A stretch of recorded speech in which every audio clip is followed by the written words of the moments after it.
মিজানুর রহমান আজারি সাহেবের আগমন পটুয়াখালীর পক্ষ থেকে, ওয়েলফেয়ার ফাউন্ডেশনের পক্ষ থেকে,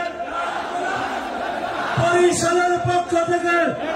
আজকে আমরা যে টপিকটা নিয়ে আলোচনা করব সেটা হচ্ছে, আমরা যে জীবনে বিপদে পড়ি, আমরা বিপদে পড়লে আমাদেরকে উদ্ধার করে কে? আল্লাহ ছাড়া আমাদের বাঁচানোর কেউ আছে? উদ্ধার করার কেউ আছে? রক্ষা করার কেউ আছে? এজন্য বিপদে পড়লে আমরা চাইবো কার কাছে? আমাদের যাই দরকার হোক আমরা ফরিয়াদ করব কার কাছে? নাকি মাজারে যেয়ে চাবেন? মাজারে যেয়ে চাবেন? অনেকে তো মাজারে যেয়ে কপাল ঘষে, আছে না নাই? মাজারে যেয়ে সন্তান চায়, আছে? এই এলাকায় নাই, এই এলাকার লোকদের আকীদা খালেস আমি জানি। মাজারে যেয়ে কপাল ঘষে আর সন্তান চায়। আচ্ছা, মাজারে গেলে সন্তান পাওয়া যায়?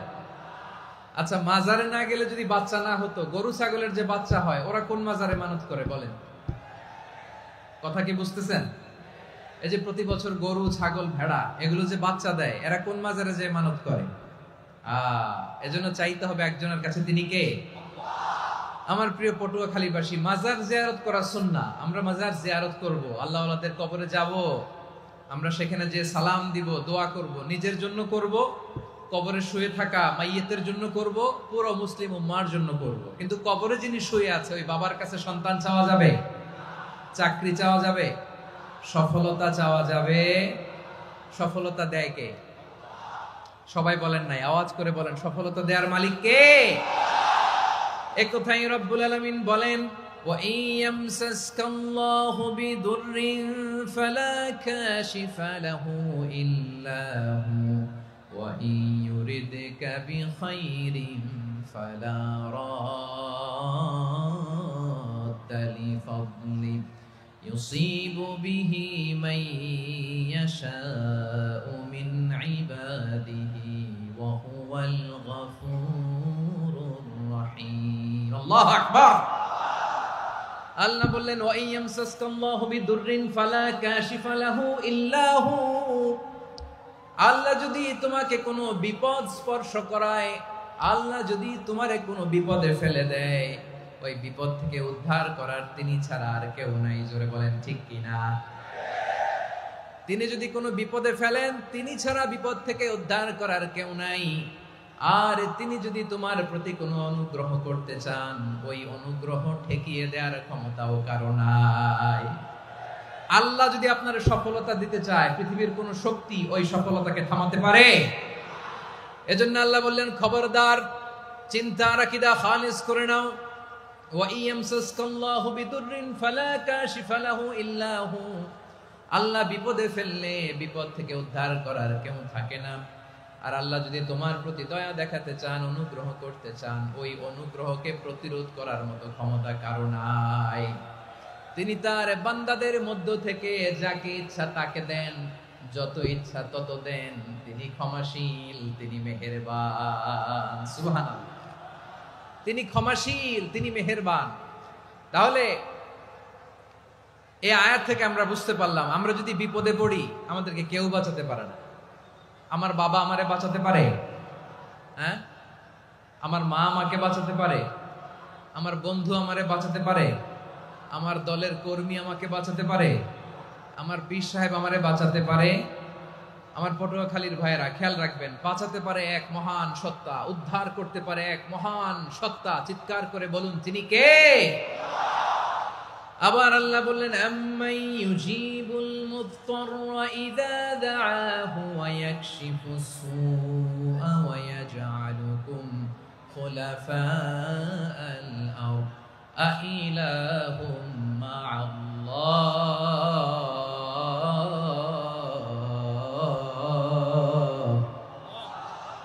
ক্বালিলাম মা তাযাক্কারুন। রব্বুল আলামিন বলেন, বিপদে পড়ে কাতর কণ্ঠে চিন্তাগ্রস্ত হয়ে যখন কেউ ফরিয়াদি হয়ে আল্লাহর ডাকে হাত তোলে, তখন এই ব্যক্তির ডাকে সাড়া দেয় কে?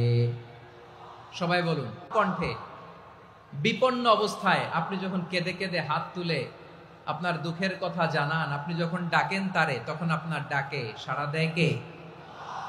আল্লাহ বলে আমি সাড়া দেই। তোমাদের বিপদকে মুক্ত করে দেয় কে?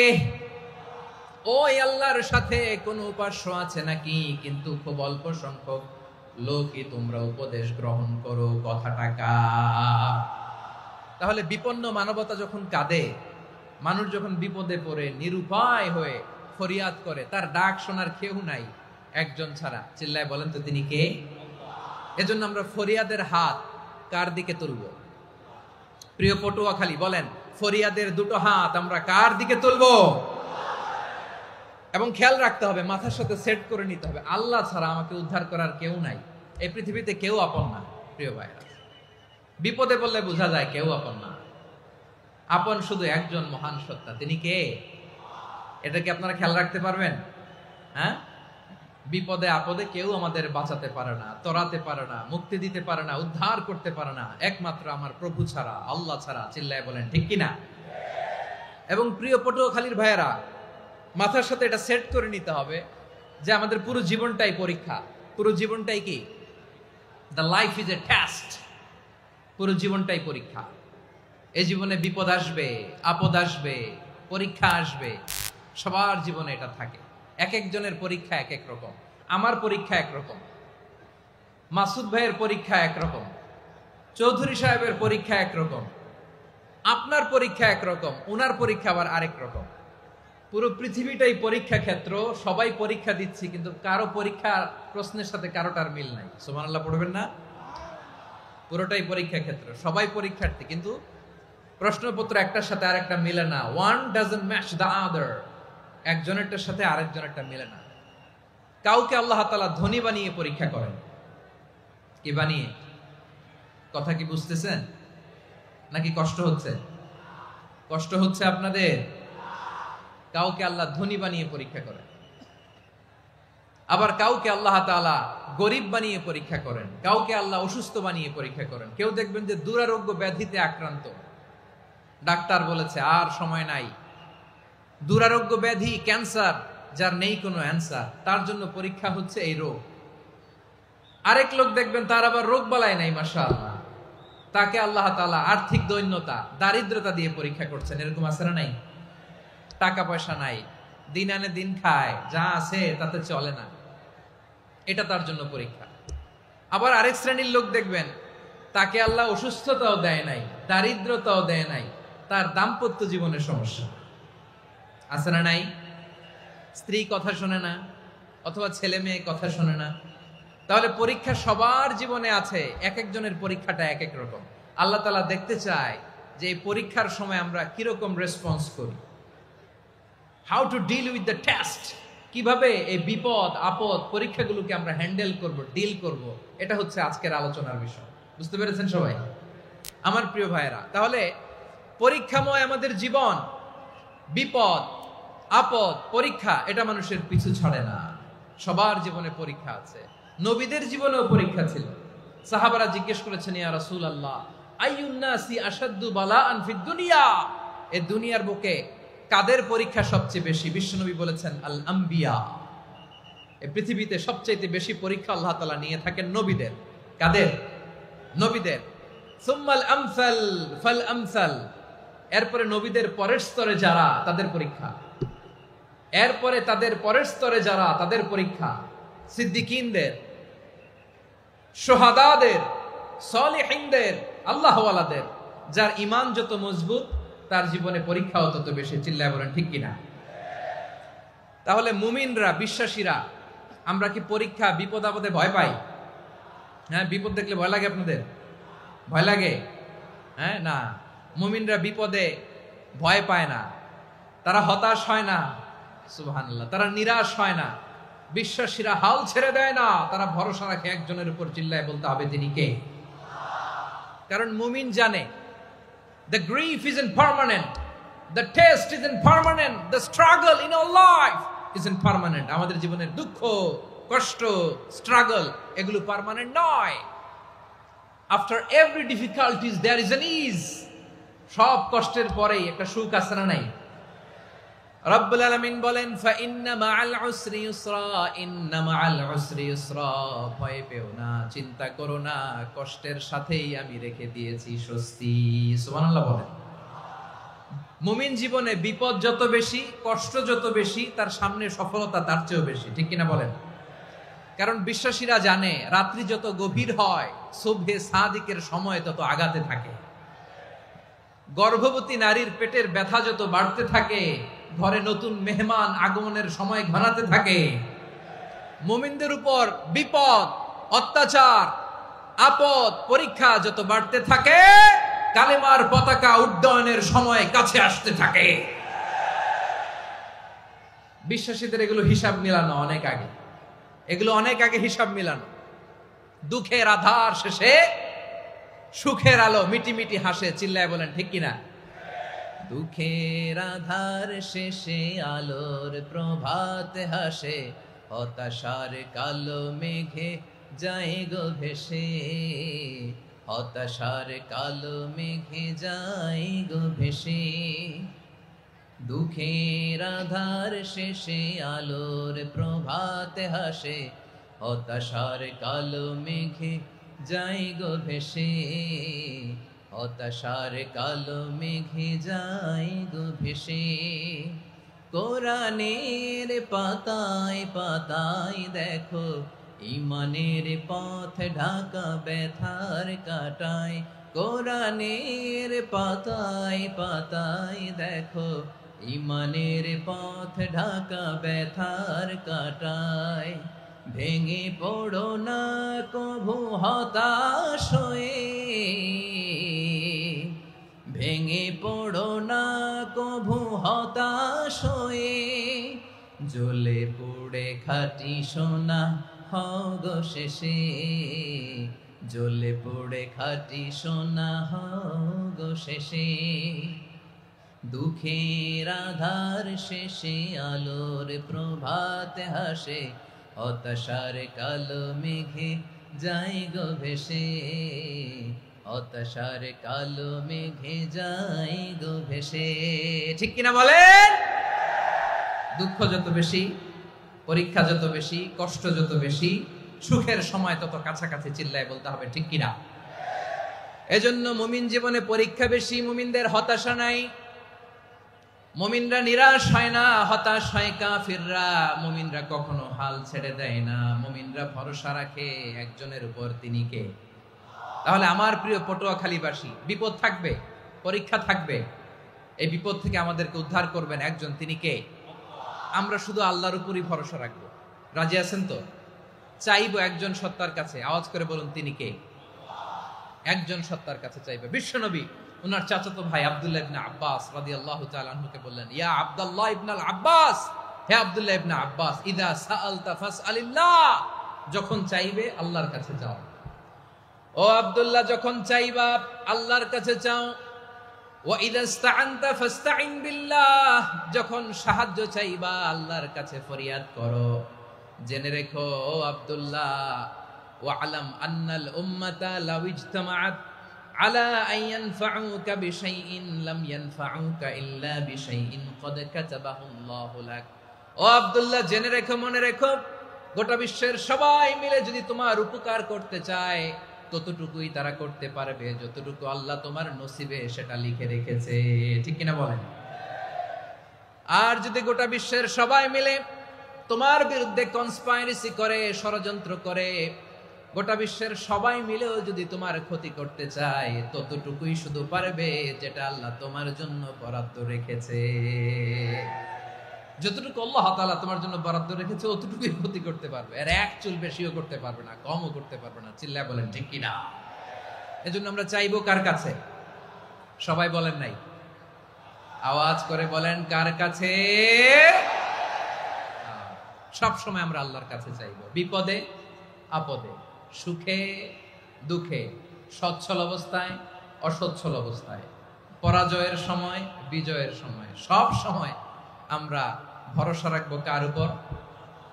সবাই বলুন। একদল লোক আছে যারা বিপদে পড়লে আল্লাহরে ডাকে, আছে না নাই? পটুয়াখালীতে মাশাআল্লাহ নাই, বিপদ আসলে আল্লাহরে ডাকে, বিপদ নাই আল্লাহও নাই। বিপদে পড়লে নামাজ পড়ে, বিপদও নাই নামাজও নাই। বিপদে পড়লে জিকির করে, বিপদ যখন চলে যায় ওদের জিকিরও বন্ধ হয়ে যায়। এরকম আছে না নাই? কিছু লোক দেখবেন পরীক্ষা আসলে নামাজ পড়ে। আছে আছে, জেনজি আওয়াজ করো, এরকম আছে? এই কমন পড়ে গেছে, কমন পড়ছে। দেখবেন পরীক্ষার সময় নামাজ পড়ে, পরীক্ষাও নাই নামাজও আছে। এরকম কিছু লোক আছে অসুস্থ হলে আল্লাহরে বড্ড ভালোবাসে, আল্লাহরে খুব ডাকে। অসুস্থ হইলে অসুস্থতাও নাই, আল্লাহ স্মরণও নাই। দেখবেন কিছু লোক নির্বাচন আসলে খুব আল্লাহ আল্লাহ হয়ে যায়। তখন দেখবেন মাথার মধ্যে হেজাব লাগায়, পাঞ্জাবি লাগায়, আল্লাহ আল্লাহ হয়ে যায়। নির্বাচনও নাই, এরপরে আল্লাহর কথাও নাই। আছে না নাই? না, এরকম হওয়া যাবে না। সব সময় আমরা আল্লাহরে ডাকবো, বিপদে আপদে সব সময় ভরসা রাখবো আমরা একজনের উপর। আওয়াজ করে বলেন, তিনি কে? এ কথায় আল্লাহ তাআলা আমাদের চোখে আঙ্গুল দিয়ে জানিয়ে দিলেন, ফাইদা রাকিবু ফিল ফুলকি দা'আউল্লাহা মুখলিসিনা লাহুদ্দিন ফালাম্মা নাজ্জাহুম ইলাল বাররি ইযা হুম ইউশরিকুন। আল্লাহ বলে, একদল লোক আছে, তারা যখন নৌযানে চড়ে, জলযানে চড়ে, সাগরের মধ্যে যখন জাহাজে চড়ে, লঞ্চে চড়ে, তারা যখন তুফানের সম্মুখীন হয় তখন তারা আল্লাহরে বড্ড বেশি ডাকে, একান্ত ভাবে ডাকে, বিশুদ্ধ চিত্তে ডাকে। আবার তুফান থেকে তাদেরকে সেফ জোনে নিয়ে, নিরাপদ জোনে নিয়ে যখন বন্দরে আমি আল্লাহ তাদেরকে ভিড়িয়ে দেই, ওই লোকগুলো আবার আমি আল্লাহর সাথে শিরিক করে। এরকম আছে না নাই? জাহাজে উঠছে, সাগরের মাঝখানে তুফান, ওই সময় দেখবেন আল্লাহ কারে কয়। এই কথা তো আপনাদেরকে বোঝানো সহজ, আপনারা তো নদীর দেশের মানুষ। লঞ্চে চড়েন নাই কারা কারা দেখি? লঞ্চে চড়ছেন? হ্যাঁ, লঞ্চে চড়ে নাই এরকম একজনও নাই এখানে। আচ্ছা, লঞ্চে উঠছেন কে কে দেখি? মাশাআল্লাহ মাশাআল্লাহ মাশাআল্লাহ। ঠিক আছে, আপনাদের বোঝানো সহজ। আচ্ছা, লঞ্চে উঠে তুফানের সম্মুখীন হয়েছেন, জলোচ্ছ্বাস, সবাই? মাশাআল্লাহ। তো এই ওয়াজ তো আপনাদের মুখস্থ, ঠিক কিনা বলেন? আমার বলার দরকার নাই, বলেন। মাঝ নদী, তুফান, জলোচ্ছ্বাস, জলের মধ্যে উচ্ছ্বাস, ঢেউ, টর্নেডো, সাইক্লোন, মেঘের ঘনঘটা, পরিবেশ ঘুটঘুটে অন্ধকার, লঞ্চ একবার এদিকে আরেকবার ওইদিকে, ভিতরে কি অবস্থা হয় বলেন তো? হ্যাঁ, তখন মুসলিমও আল্লাহর ডাকে, হিন্দু আল্লাহর ডাকে, ঠিক কিনা বলেন? আস্তিক আল্লাহর ডাকে, নাস্তিক আল্লাহর ডাকে, ঠিক কিনা? লঞ্চের ভেতর, স্টিমারের ভেতর কান্নারে রোল পড়ে যায়, চিৎকারের রোল পড়ে যায়, সবার মুখ দিয়ে শুধু একটা আওয়াজ, লা ইলাহা লা ইলাহা লা ইলাহা সুবহানাল্লাহ আলহামদুলিল্লাহ লা ইলাহা। আল্লাহ নামের জিকির করবে যারা, আল্লাহর কাছে প্রিয় তারা, আল্লাহর কাছে প্রিয় যারা, জান্নাতে প্রবেশ করবে তারা, জোরে লা ইলাহা লা ইলাহা ইল্লাল্লাহ লা ইলাহা ইল্লাল্লাহ মুহাম্মাদুর রাসূলুল্লাহ সাল্লাল্লাহু আলাইহি ওয়াসাল্লাম। আমার প্রিয় পটুয়াখালীবাসী, তাহলে লঞ্চের ভেতরে যখন আমরা তুফানের মধ্যে পড়ি তখন সবাই মিলে আমরা একটা নামের জিকির করি। নামটা কার?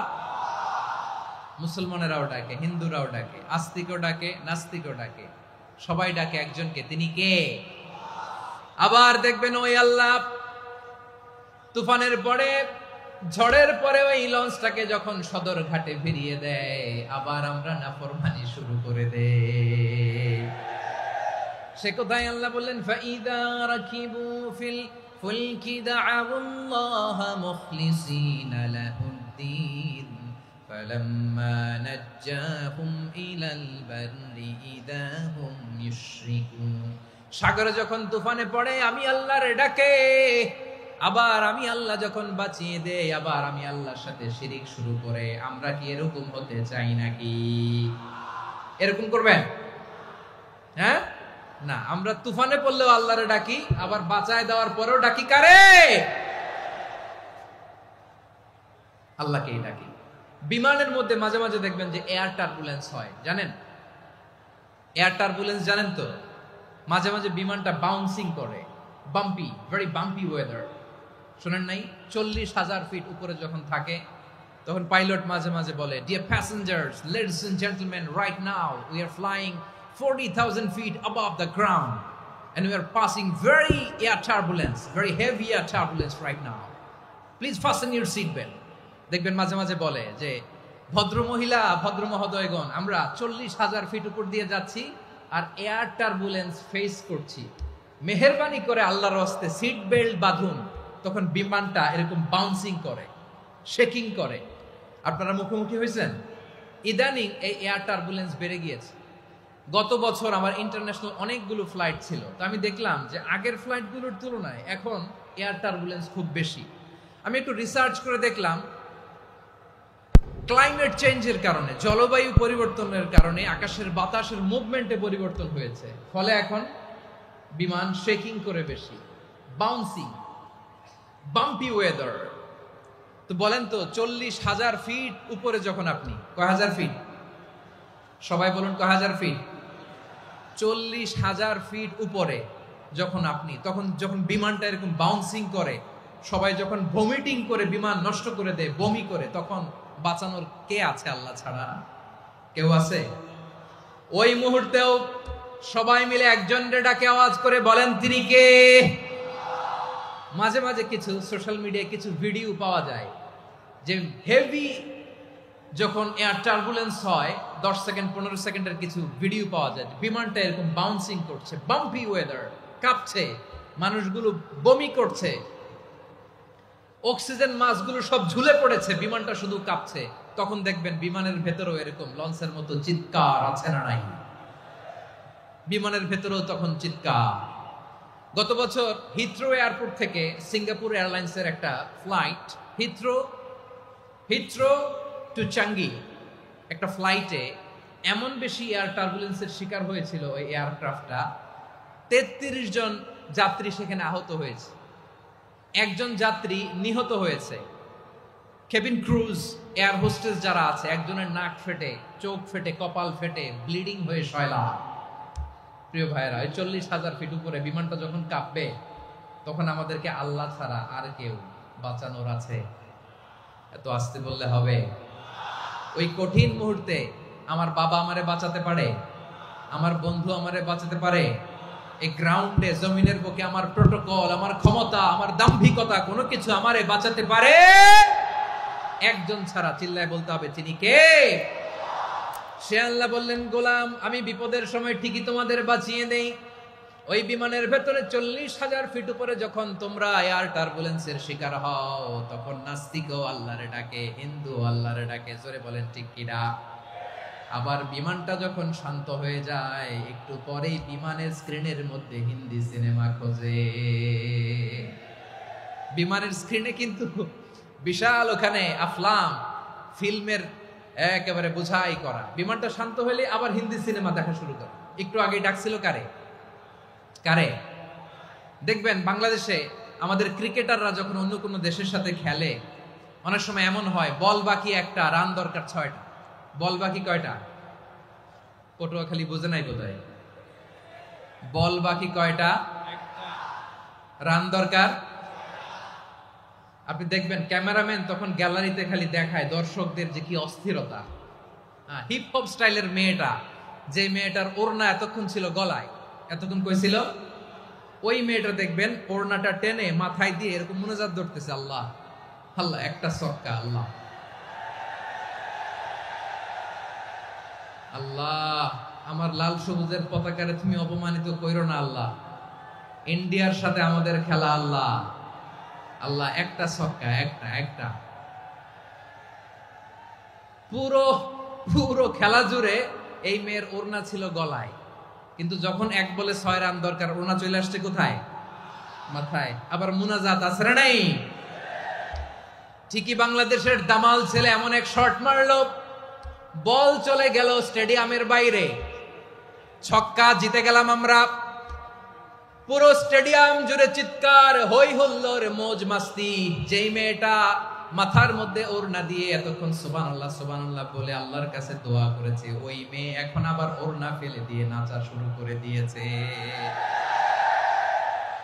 তাহলে আল্লাহর ভয়, আল্লাহর প্রতি আস্থা, বিশ্বাস, ভালোবাসা, এটা কি ক্ষণিকের জন্য? মানে আমার যখন লাগবে তখন আল্লাহরে ইউজ করবো নাকি?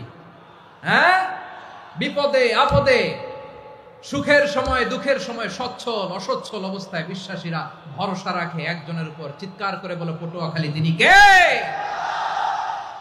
সে আল্লাহ বললেন, গোলাম মনে করো না জাহাজ থেকে সদরঘাটে ভিড়িয়ে দিলাম তুমি নিরাপদ হয়ে গেছো। মনে করো না 40,000 ফিট থেকে সেফ ল্যান্ডিং এর পরে এয়ারপোর্টে নেমে গেলেই তুমি নিরাপদ হয়ে গেছো। ও মিয়া, বিপদ কি শুধু সাগরে আর আকাশে? ঘরের বিপদও, ঘরের ভেতরও বিপদ আসতে পারে কি পারে না? এজন্য সূরা মুলক আল্লাহ বললেন, আমিনতুম মান ফিস সামাই আন ইয়াখসিফা বিকুমুল আরদা ফাইযা হিয়া তামুর। তোমরা কি ভাবছো তোমরা নিরাপদ? সাগরের মধ্যে তুফান, আল্লাহ আল্লাহ ডাকলাম, সদরঘাটে যেয়ে পড়ছি, বাইসা গেছেন তো আপনি। আর পাবে আপনারে আল্লাহ? আল্লাহরে তো সাগরের মাঝখানে তো আল্লাহ আপনারে পাইছিল, আর তো পাবে না। আর পাবে আপনারে? আর আল্লাহ ধরতে পারবে আপনারে? ঘরের ভেতরও বিপদ দিয়ে আটকাতে পারে কে? 5 স্টার 7 স্টার হোটেলের ভেতরও আমাকে বিপদের মধ্যে ফেলে দিতে পারেন কে? আল্লাহ বললেন, তোমরা কি ভেবেছো তোমরা নিরাপদ? আমি চাইলে ল্যান্ডস্লাইডস, ভূমি ধস দিয়ে 1 লক্ষ 1 মুহূর্তে নিয়ে যেতে পারি। এক সুনামি দিয়ে থাপ্পড় মেরে 3 লক্ষ সাগরের ভেতরে ঢুকায় দিতে পারি। 1 সেকেন্ডও লাগে না আমার। أم أمنتم من في السماء أن يرسل عليكم حاصبا فستعلمون كيف نذير। আল্লাহ চাইলে আকাশ থেকে পাথর বৃষ্টি নাজিল করতে পারেন কি পারেন না? এই মুহূর্তে এখানে ভূমিকম্প দিতে পারেন কি পারেন না? আচ্ছা, ভূমিকম্প যখন হয় আমাদের কারো হুঁশ থাকে? আপনি মনে করছেন আমরা সাধারণ মানুষ, আমরা দৌড় দেই, আর প্রেসিডেন্ট প্রধানমন্ত্রী ওনারা বুঝি খাটে শুয়ে থাকে? কথা বুঝে নাই বোধহয়। ভূমিকম্প, আর্থকোয়েক যদি হয়, বাঁচার জন্য আমরা কি করি? হয় খাটের তলায়, ডাইনিং টেবিলের নিচে, উপরে শক্ত কিছু আছে এটার নিচে, অথবা ঘর থুইয়া দেও দৌড়। তো প্রধানমন্ত্রী উনি কি করে? প্রেসিডেন্ট উনি কি করে? হ্যাঁ, উনি খাটের মধ্যে যে শুয়ে থাকে নাকি? উনিও দৌড়, সাধারণ মানুষও দৌড়, প্রধানমন্ত্রীও দৌড়, বাড়িওয়ালাও দৌড়, ভাড়াটিয়াও দৌড়, সবাই দৌড়। নাকি ভাড়াটিয়ারা বাড়ি থুইয়া দৌড়, বাড়িওয়ালারা আর বেরোয় না? এরকম না। তাহলে যে কোনো মুহূর্তে ভূমিকম্প দিয়ে নাস্তানাবুদ করতে পারে কে? আমার প্রিয় ভাইয়েরা, আমরা নিরাপদ নই, আমরা তার দয়ায় বেঁচে আছি। কার দয়ায়? এজন্য আল্লাহ বললেন, গোলাম যে কোনো মুহূর্তে বিপদ দিয়ে তোমাদেরকে নাস্তানাবুদ করতে পারি। বিশ্বাসী বলে যদি নিজেকে দাবি করো, সব সময় ডাকতে হবে একজন সত্তাকে। বলেন তিনি কে? এই কথা ক্লিয়ার? এই সবগুলো উদাহরণ শেষে সবার কাছে ক্লিয়ার হয়েছে না যে বিপদ থেকে, আপদ থেকে, পরীক্ষা থেকে, খেলামিটি থেকে আমাদেরকে কেউ বাঁচাতে পারে না একজন সত্তা ছাড়া। আবারও বলেন তো তিনি কে? ক্লিয়ার? হ্যাঁ, সবাই বুঝতে পারছেন? আচ্ছা, এবার আমরা দেখি বিষ্ণু ইসা ইসলামের জীবনে বিপদ আপদ ছিল কিনা। উনি বিপদ আসলে কিভাবে ডিল করতেন, বিপদ আসলে কোন দোয়া পড়তে হয়, কিভাবে ফরিয়াদের হাত উত্তোলন করতে হয়, কিভাবে রবের দরবারে নতজানু হয়ে ফরিয়াদ করতে হয়, এটা জানার দরকার আছে না নাই? আসুন আমরা বিশ্বনবীর জীবনী থেকে দেখি বিপদ আসলে উনি কি করতেন। বিপদ আসলেই প্রথমে বিশ্বনবী ইসা ইসলাম একটা দোয়া পড়তেন। কি পড়তেন? তিনি পড়তেন, ইন্না লিল্লাহি ওয়া ইন্না ইলাইহি রাজিউন। নিশ্চয় আমরা আল্লাহর জন্য, নিশ্চয় আমরা কার দিকে ফিরবো ভাই? আবার কার দিকে ফিরবো? আওয়াজ করে বলুন তো, আমরা এসেছি কার কাছ থেকে? আবারও ফিরে যাব কার কাছে? এজন্য বিষ্ণুই পড়ছেন ইন্না লিল্লাহি ওয়া ইন্না ইলাইহি রাজিউন। নিশ্চয় আল্লাহর জন্য, ওই আল্লাহর দিকেই আমরা ফিরে যাব। তারপরে বিষ্ণুই পড়তেন আল্লাহুম্মা আজুরনি ফি মুসিবাতি ওয়াখলুফ লি খায়রাম মিনহা। একসাথে প্রথমে পড়তেন ইন্না লিল্লাহি ওয়া ইন্না ইলাইহি রাজিউন, তারপর পড়তেন আল্লাহুম্মা আজুরনি ফি মুসিবাতি ওয়াখলুফ লি খায়রাম মিনহা, মানে আল্লাহ এই যে আমি বিপদে ধৈর্য ধারণ করলাম এটার সব তুমি আমার দাও, আর যেটা হারালাম এর চেয়ে ভালো কিছু দিয়ে মেকআপ করে দিও, ভালো কিছু দিয়ে বদল করে দিও। সুবহানাল্লাহ পড়েন। তাহলে বিপদ আসলে আমরা কি পড়ব? কথা বলেন। এই যে আমি শুয়েছিলাম, নাশিদ গাচ্ছিল ওরা, এদেশে পরস্পরে দেখা হলে দেয় সালাম, এদেশে আমজনতার হৃদয় জুড়ে পাক কালাম, এদেশে বিপদ এলে সর্বজনে সর্বক্ষণে দোয়া পড়ে ইন্না লিল্লাহ। কি পড়ে? সুবহানাল্লাহ সুবহানাল্লাহ সুবহানাল্লাহ সুবহানাল্লাহ। এদেশে আজান শুনে সূর্য ওঠে শহর গ্রামে, এদেশে আজান শুনে সূর্য ডুবে সন্ধ্যা নামে, এদেশে সকল কাজে সবাই বলে বিসমিল্লাহ, এদেশে ভালো কিছু দেখে শুনে হাসি মুখে সবাই বলে মাশাআল্লাহ। সুবহানাল্লাহ পড়েন। তাহলে বিপদ এলে আমরা কি পড়ি? কথা বুঝলে সবাই উত্তর দিতে হবে। বিপদ এলে কি পড়ি? তাহলে বিপদ এলেই আমরা এখন থেকে ইন্না লিল্লাহ পড়ব, নাকি হাই হুতাশ করবেন?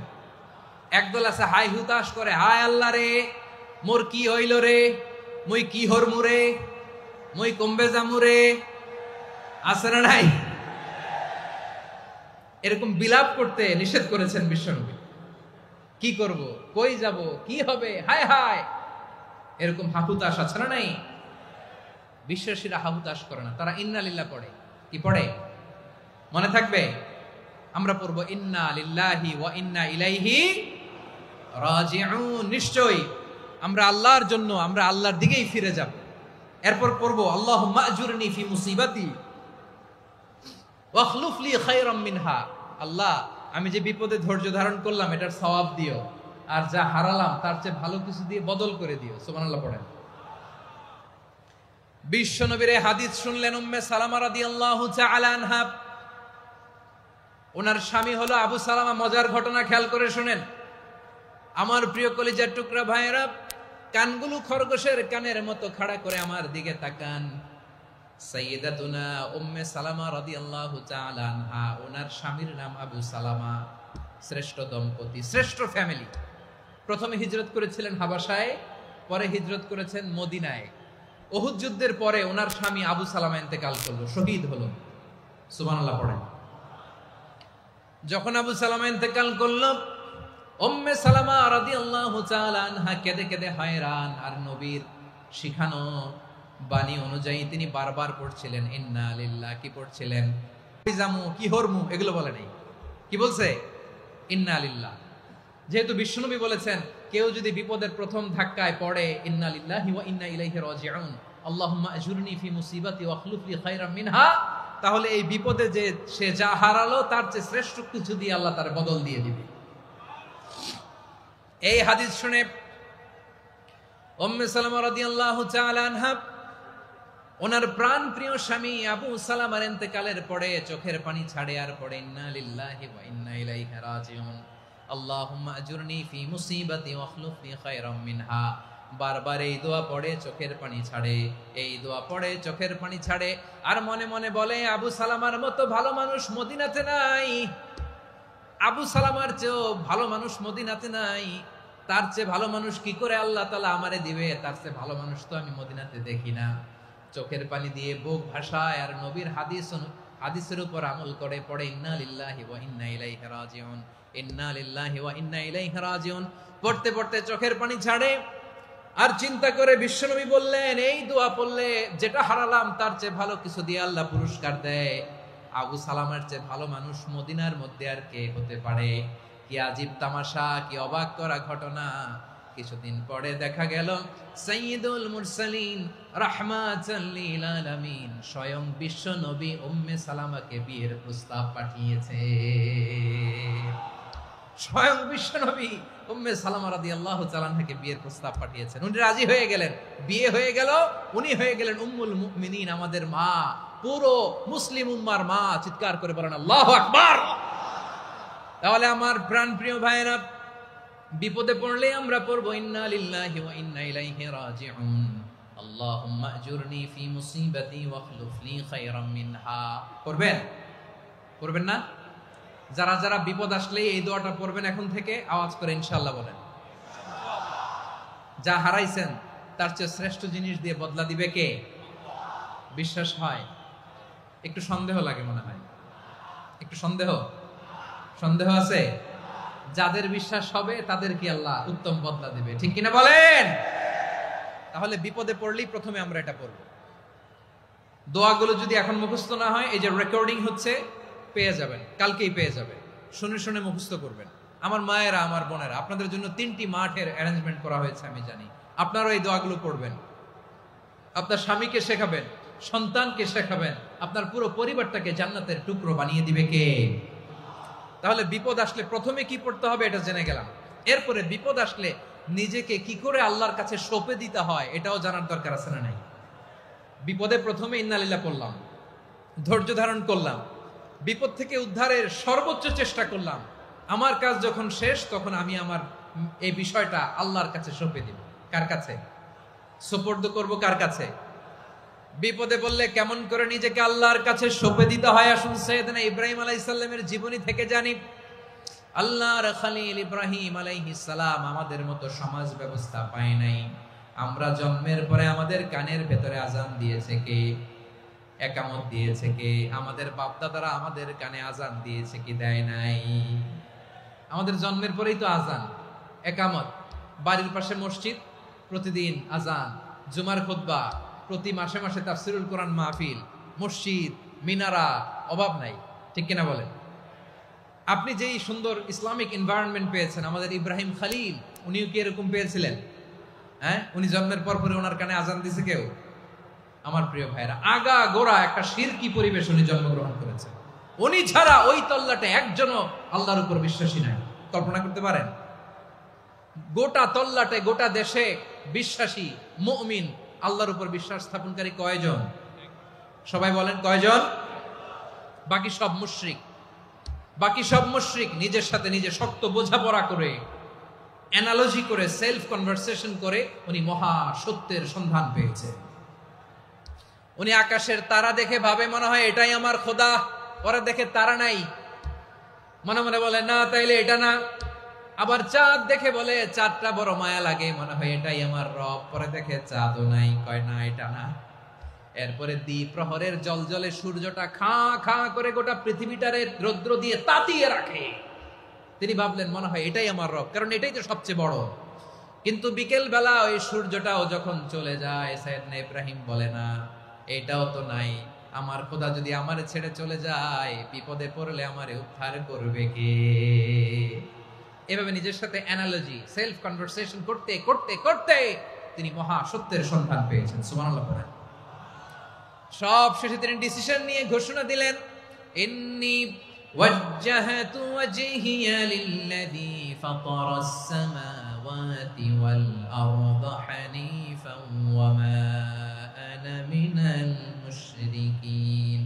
নিশ্চয় আমি এমন সত্তার দিকে মনোনিবেশ করলাম, মুখাপেক্ষী হলাম, যিনি আকাশ বানিয়েছেন, জমিন বানিয়েছেন, আমি মুশরিক নই। সুবহানাল্লাহ।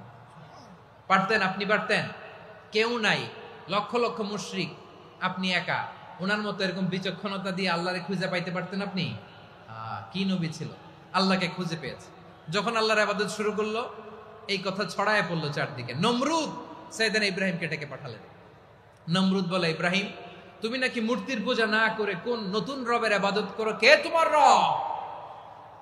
সাইয়েদনা ইব্রাহিম বললেন, রব্বি আল্লাযী ইউহয়ী ওয়া ইউমীত, আমি এমন রবের ইবাদত করি যিনি জীবন দেন, যিনি মৃত্যু দেন। নমরুদ বলে, তাই নাকি? তোমার রব জীবন দেয়, মৃত্যু দেয়? আর এটা তো আমি দেই, আমিও তো জীবন দেই, আমিও তো মৃত্যু দেই। সাইয়েদনা ইব্রাহিম বললেন, কেমন করে তুমি জীবন দাও, মৃত্যু দাও, একটু দেখাও তো।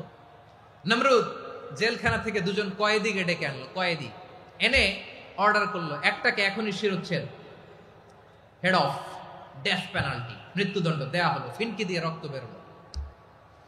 নমরুদ বলে দেখো দুজনকে ধরে আনলাম, একজন কয়েদিকে দিলাম ডেথ পেনাল্টি, মৃত্যুদণ্ড, ওরে মৃত্যু দিলাম, আরেকজন যে দাঁড়িয়ে আছে চাইলে ওরেও আমি মৃত্যুদণ্ড দিতে পারি, কিন্তু না, ওরে আমি দিব না, ওরে আমি বাঁচাইয়া দিলাম, ছেড়ে দিলাম, মানে জীবন দিলাম। দেখো ইব্রাহিম, তোমার চোখের সামনে একজনরে মৃত্যু দিলাম, আরেকজনরে জীবন দিলাম। আপাত দৃষ্টিতে তাই তো, একজনরে তো জীবন দিল, আরেকজনরে মৃত্যু দিল। সাইয়েদনা ইব্রাহিম এবার বিপাকে পড়ে গেলেন, কিন্তু এক একজন নবীকে আল্লাহ এমন উইজডম বিচক্ষণতা দিয়ে এই জমিনে পাঠিয়েছেন, মুহূর্তের মধ্যে আল্লাহর খলিল ইব্রাহিম বললেন ফাইন্নাল্লাহা ইয়াতি বিশ-শামসি মিনাল মাশরিকি ফাতি বিহা মিনাল মাগরিব ফাবুহিতাল্লাযী কাফার। আল্লাহর খলিল ইব্রাহিম বললেন, নমরুদ বুঝলাম তুমি জীবন দাও, মৃত্যু দাও, দেখলাম, কিন্তু আমার রব, আমার আল্লাহ প্রতিদিন সকালবেলা উষা লগ্নে ওই পূর্ব দিগন্ত থেকে সূর্যটাকে উদিত করেন, সাঁঝের বেলা, বিকেল বেলা, কুথুরি লগ্নে, সন্ধ্যা বেলা ওই দ্বিপ্রহরের জলে সূর্যটাকে পশ্চিম দিগন্তে ডুবিয়ে দেন। মানে সকালবেলা পূর্ব দিক থেকে উদিত করা সূর্যটাকে পশ্চিম দিকে বিকেলে তিনি ডুবিয়ে দেন। তুমি যদি পারো ওই সূর্যটাকে পশ্চিম দিক থেকে উদিত করে পূর্ব দিকে ডুবিয়ে দাও। সুবহানাল্লাহ পড়বেন না? দেখেন, ইনস্ট্যান্ট ইন্টেলেক্ট, মুহূর্তে বিচক্ষণতা, উইজডম কাকে বলে? নমরুদ পারবে? নমরুদের বাপ পারবে? ওর দাদা, ওর 14 গোষ্ঠী, গোটা বিশ্বের সব ক্ষমতাধর রাষ্ট্রনায়করা একসাথে হলে পারবে? ফাবুহিতাল্লাযী কাফার পারে নাই, ব্যর্থ হয়েছে। এবার তেলে বেগুনে জ্বলে উঠেছে, রেগে মেগে আগুন বলে ফালকুহু ফিল জাহিম। ওর সাথে তর্ক নাই, না পেরে এবার এটারে আগুনে ফেলা। বিশাল বিশাল গাছ কেটে লাকড়ি এনে আগুনের কুণ্ডলি বানানো হলো, দাও দাও দাও দাও করে আগুন জ্বলে। আল্লাহর খলিল ইব্রাহিমকে আগুনে নিক্ষেপ করা হবে। আল্লাহর খলিল সাইয়েদনা ইব্রাহিমের হাতের মধ্যে রশি দিয়ে টাইট করে বাঁধা হলো, পায়ের মধ্যেও টাইট করে রশি দিয়ে বাঁধা হলো। আল্লাহর খলিল ইব্রাহিমকে আগুনের কুণ্ডলির মধ্যে ফেলা হবে। ওমিয়া, আপনি যে বিপদের কারণে ভয় পান, হতাশ হন, এটা কোনো বিপদ ওনার বিপদের সামনে? পটুয়াখালী আওয়াজ করে বলুন, সাইয়েদনা খলিল ইব্রাহিমের বিপদের সামনে আমাদের বিপদগুলো কোনো বিপদ? এটা কোনো বিপদই না, এটা কোনো বিপদই না। হাত পা বেঁধে টাইট করে নিক্ষেপ করা হবে, সিম্পলি ফেলা যাবে না, কারণ দাও দাও করে দ্য ব্লেজিং ফায়ার, এমন আগুনের কুণ্ডলি, কাছে যাওয়া যায় না, আগুনের উত্তাপে নিক্ষেপ করা হবে। হাতে রশি বেঁধে, পায়ে রশি বেঁধে আল্লাহর খলিল ইব্রাহিম আলাইহিস সালামকে আগুনের মধ্যে নিক্ষেপ করা হবে। আহা, এটার বলে অগ্নি পরীক্ষা। উনি অগ্নি পরীক্ষার সম্মুখীন হয়েছিলেন। এজন্য কঠিন পরীক্ষাকে আমরা অগ্নি পরীক্ষার সাথে তুলনা করি, ঠিক কিনা? সাইয়েদনা জিবরাইল এসে বললেন, ও আল্লাহর খলিল, ওরা তো আপনার হাতও বেঁধে ফেললো, পাও বেঁধে ফেললো, নড়াচড়ার সুযোগ নাই, বলেন আমি জিবরিল ফেরেশতা আপনার জন্য কি করতে পারি? আল্লাহর খলিল ইব্রাহিম বলেন, ও জিবরাইল, তোমার কাছে আমার কোনো চাওয়া পাওয়া নাই। সুবহানাল্লাহ বলেন। তোমার কাছে বলার কিছু নাই, তোমার সাহায্যের আমার দরকার নাই। সাইয়েদনা ইব্রাহিম আলাইহিস সালামকে হাতে পায়ে রশি বেঁধে, হাত পা বাঁধা অবস্থায় জ্বলন্ত অগ্নিকুণ্ডে যখন নমরুদের দলবল নিক্ষেপ করবে, আল্লাহর খলিল কিভাবে নিজেকে আল্লাহর কাছে সঁপে দিয়েছেন, পটুয়াখালীর ভাইরা খেয়াল করে শুনুন। হাত পা বেঁধে আল্লাহর খলিলকে যখন নিক্ষেপ করা হবে, তিনি মুখ ফুটে বলে ফেললেন, হাসবুনাল্লাহু ওয়া নি'মাল ওয়াকিল। হাসবুনাল্লাহু ওয়া নি'মাল ওয়াকিল, আমার জন্য আল্লাহই যথেষ্ট, আমার জন্য আল্লাহই যথেষ্ট। তিনি আমার সবচেয়ে বড় গার্ডিয়ান, তিনি আমার সবচেয়ে বড় অভিভাবক। জিব্রাইলের সাহায্যে অফারকে ফিরিয়ে দিলেন। দুনিয়ার বুকে কারো কাছে কিছু বলেন নাই, মুখ ফুটে বলেছেন হাসবুনাল্লাহ। ও আমার পটুয়াখালীর প্রাণের ভাইয়েরা, খেয়াল রাখবেন, কোন বান্দা তার হাতে থাকা সব চেষ্টাটুকুন করার পরে মুখ ফসকে মুখ দিয়ে যখন বলে ফেলে হাসবুনাল্লাহ, বান্দা যখন হাসবুনাল্লাহ বলে ফেলে, ওই ব্যাপারটা ডিল করার দায়িত্ব স্বয়ং আল্লাহ আরশের উপর থেকে নিয়ে নেয়। আপনি যখন বলে ফেলবেন হাসবুনাল্লাহ, এটা ডিলিং করবে কে তখন? চিল্লায় বলেন না, তিনি কে? বান্দা তার সাধ্যের সবটুকু চেষ্টার পরে নতজানু হয়ে যখন বলবে হাসবুনাল্লাহ, আল্লাহ তুমি আমার জন্য যথেষ্ট, নি'মাল ওয়াকিল, তুমি আমার শ্রেষ্ঠ অভিভাবক, তখন তার কি দরকার না দরকার এটা ডিল করে স্বয়ং আল্লাহ। নিক্ষেপ করা হলো সাইয়েদনা ইব্রাহিমকে অগ্নিকুণ্ডলিতে। হাজার হাজার মানুষের দৃশ্য দেখার জন্য জড়ো হয়েছে এরকম বিশাল ময়দানে। কিন্তু কি অবাক করা ঘটনা, সবাই ভয় পাচ্ছিল, না জানি কি হয়ে যায়। আল্লাহর খালিলকে যখন আগুনের কুণ্ডলিতে নিক্ষেপ করা হয়, আল্লাহর খালিল ইব্রাহিম আগুনের কুণ্ডলীর মধ্যে বসে বসে মানুষগুলোর দিকে তাকিয়ে হাসতে শুরু করে দেয়। কারণ আকাশ থেকে রব্বুল আলামিন স্পেশাল ভার্ডিক্ট নাজিল করেছেন, স্পেশাল হুকুম জারি করেছেন, কুলনা ইয়া নারু কুনি বারদান ওয়া সালামান আলা ইব্রাহিম। ও আগুন খবরদার, সৃষ্টির শুরু থেকে তোকে একটা ধর্ম আমি বাতলে দিয়েছিলাম, তোর ধর্ম, আগুনের ধর্ম হলো যা পাবে জ্বালিয়ে সারখার করবে।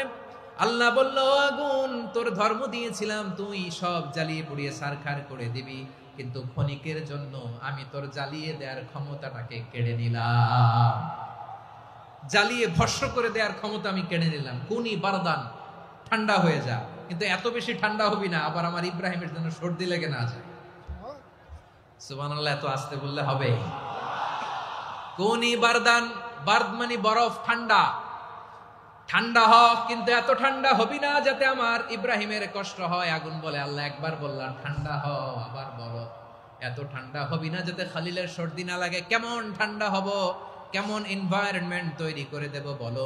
আল্লাহ বললেন, সালামান আলা ইব্রাহিম, আমার খালিল, আমার কলিজা, আমার ইব্রাহিমের জন্য তুই জান্নাতের গুল বাগিচা হয়ে যা। ও ভাই, নবী মুসার মতো ঈমান হলে রাস্তা হবে সাগর জলে, নবী ইউসুফের মতো ঈমান হলে একে একে দরজা খোলে, নবী ইব্রাহিমের মতো ঈমান যদি আজও থাকে বিদ্যমান, অগ্নিকুণ্ডে দেখতে পাবে খুবসুরত এক ফুল ভাগা। কুলনা ইয়া নারু কুনি বারদান ওয়া সালামান আলা ইব্রাহিম। বান্দা যখন মুখ দিয়ে বলে হাসবুনাল্লাহ,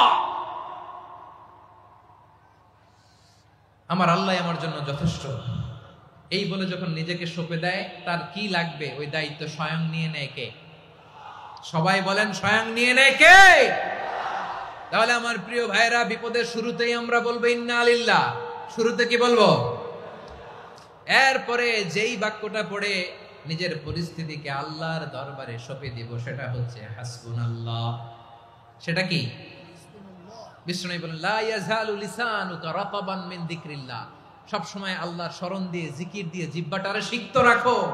আর শয়তানু জাসিমুন আলা কলবি ইবনে আদম, শয়তান বনি আদমের কলবে খামচি মেরে বসে থাকে।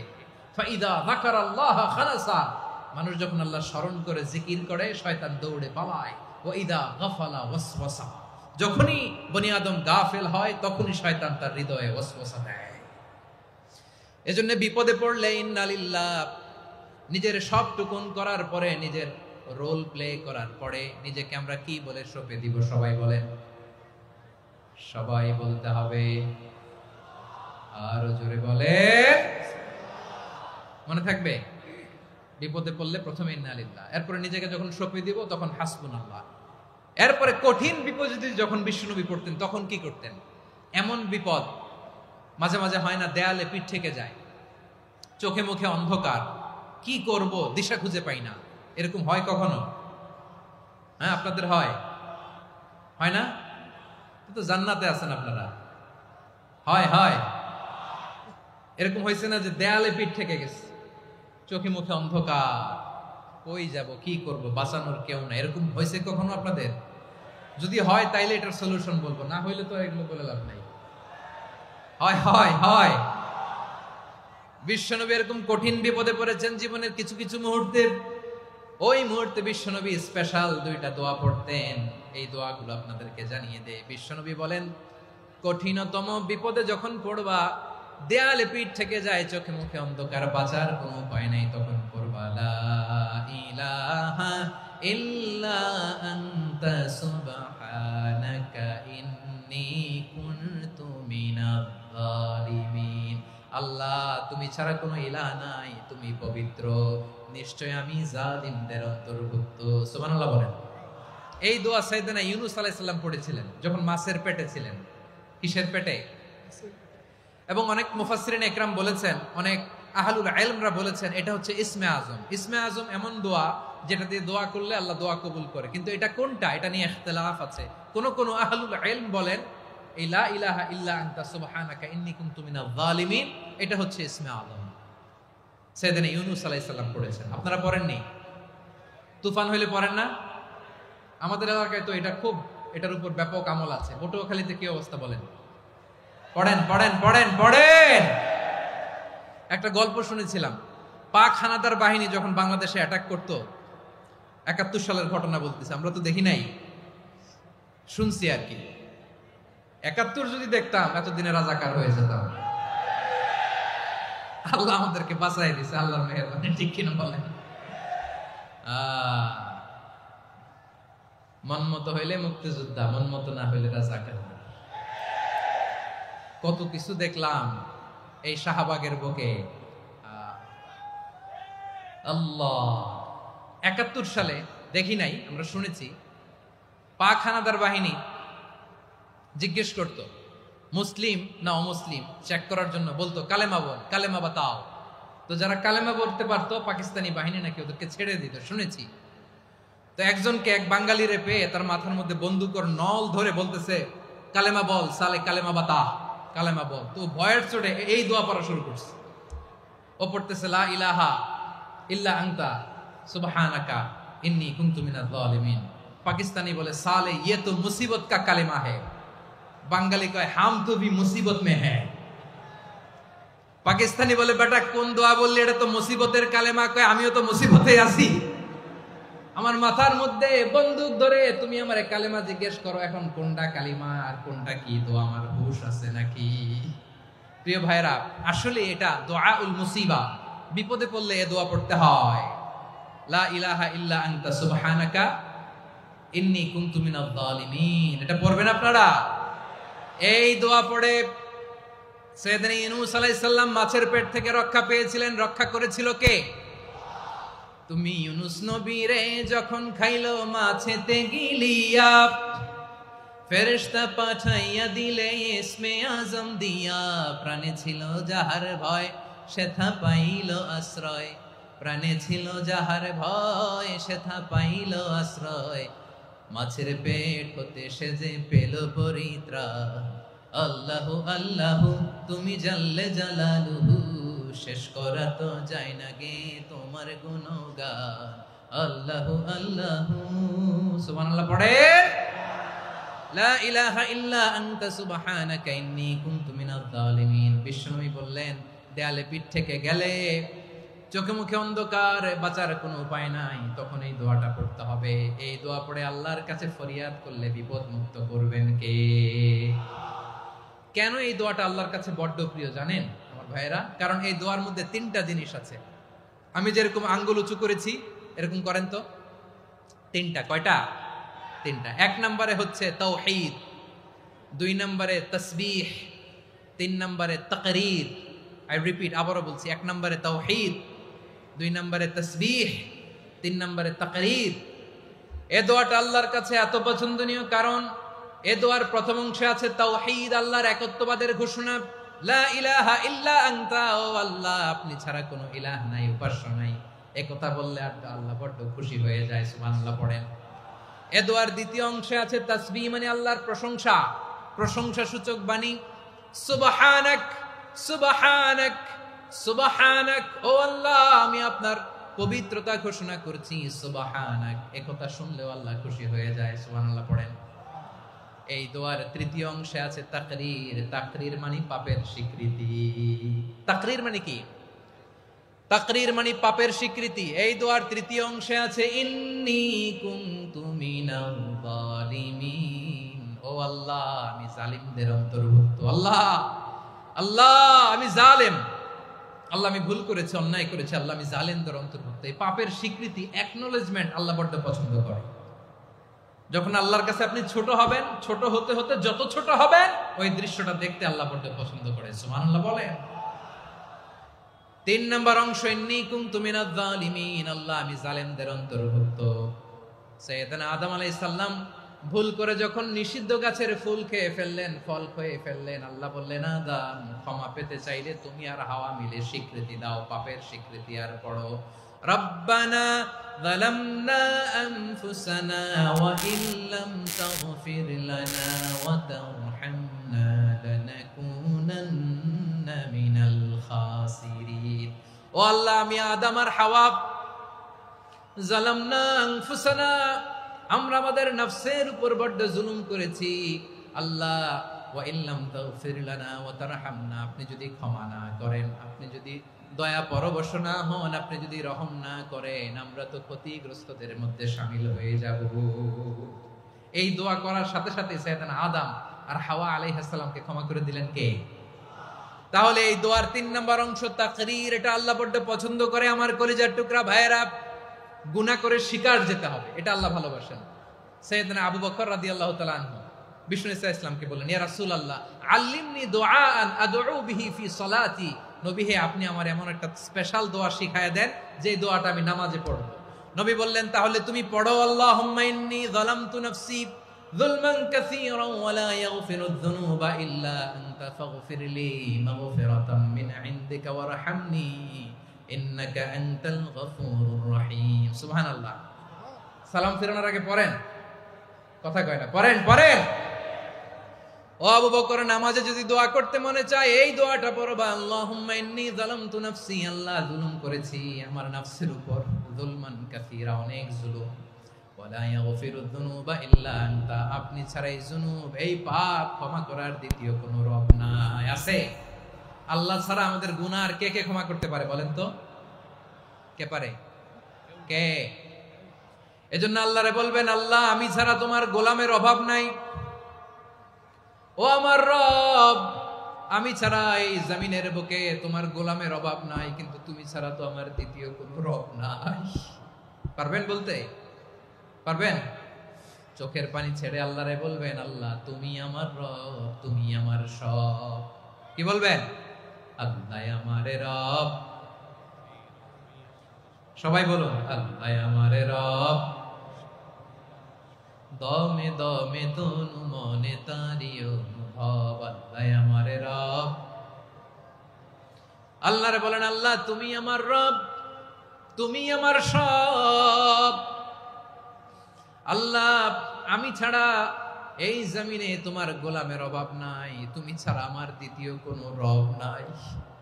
এ কথা বলে চোখের পানি ছেড়ে আল্লাহরে স্বীকৃতি দেন, আল্লাহ আমি পাপী, আল্লাহ জামিনে আমার চেয়ে বড় পাপী আর কেউ নাই। অজু করে সিজদায় লুটিয়ে পড়ে চোখের পানি ছেড়ে আল্লাহরে পাপের স্বীকৃতি দেন, আল্লাহ এমন কোন জুলুম নাই, গুনাহ নাই আমি করি নাই, সগীরা কবিরা, জেনে না জেনে, ইচ্ছায় অনিচ্ছায়, শিরকি বেদাতি সব গুনাহ করেছি। আল্লাহ আকাশের নিচে জমিনের উপরে আমার চেয়ে বড় গুনাহগার আর কেউ নাই। চোখের পানি ছেড়ে আল্লাহরে বলেন, আল্লাহ